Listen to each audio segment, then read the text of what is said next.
Howdy folks, it's William Flying 39, and this is my 24-inch Retrospec Dart hybrid bike conversion I put together I guess. Running a 500 watt 48 volt, I believe that, is that a KT? Yeah, this isn't a Z make. So this one rides really good. It's a fun riding bike. I just switched up my battery pack, so I got my Hailong 15 ampere mounted upside down. There's not many places to put batteries on this thing. So got my Pocket 2 mounted on there.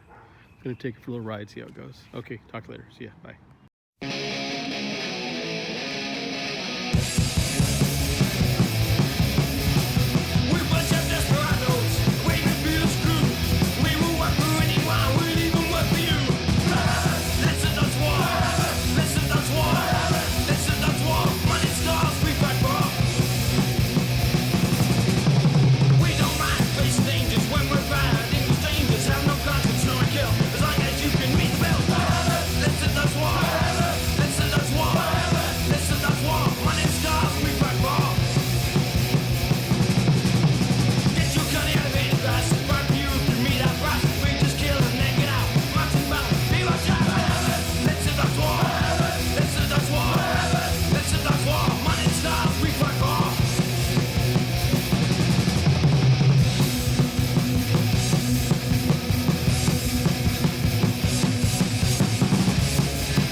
Well, just got back from my ride, and this little thing moves. It rides real good.